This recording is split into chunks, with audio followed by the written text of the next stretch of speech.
Fiji is in the South Pacific, and the best way to describe its location, if you have not been there, is picture yourself flying to Australia, and it is about midpoint, actually a little bit further beyond midpoint. Australia is about 14 hours due west from Los Angeles. Fiji is about 10 hours due west.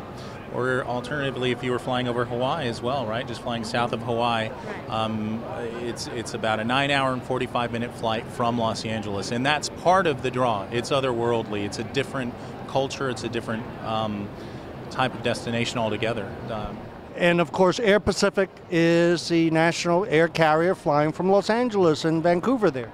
That's right. In addition to that, being the national carrier, there's 300 islands in Fiji. So you need another way to get out to those outer islands, and we also have a domestic carrier called Pacific Sun, and that'll get you out to the islands where there may just be 1 or 2 resorts per island.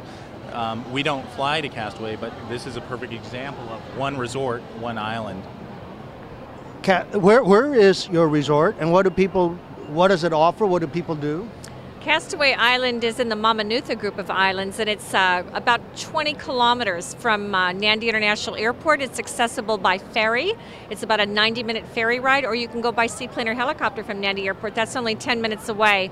What the attraction is, it's a beautiful island, 174 acres, and nothing on the island except our resort. 66 bungalows, traditionally thatched, traditional decor inside with top-of-line ceilings, and it's just a fabulous feel. It's been open for 45 years. It's the original island resort in Fiji, and we have a 45% repeat clientele rate. Wow. So the actual island itself is called Galito, and not many people know the name of that island, but Castaway was, again, the original island resort in Fiji, and it was concocted by the original developer, just somebody who wanted to escape and really enjoy the South Pacific way of life and have people rest and renew, and it's still doing the same job 45 years later. One of the things is that it's so remote, and so it already, you can check that off the list that you've got remote, and what that means, it's also got a lot of romantic appeal about it.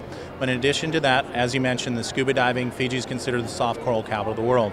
So we've got great soft adventure. We've got diving, we have snorkeling, we have hiking, we have whitewater rapids, we have zip lines. There's a lot to do. So what a lot of couples find they do is that they've got this great idea to go to a romantic destination, to honeymoon, and they also want a little something to do, and Fiji has a little bit of that to offer. It's all soft adventure oriented. Castaway provides a lot of those too as well. Now, there's another island not far away called Tahiti. How would you compare the difference, now I want both of you, between the two islands? It's a cultural thing, I would say. Wouldn't you agree, Joan? I think it's a cultural thing. You've got a European influence over in Tahiti, whereas in Fiji it's Melanesian, I believe is what it is. So it's very island, cultural differences between the two, really. Two different people. Very warm, friendly island type of culture in Fiji. Tahiti is more European.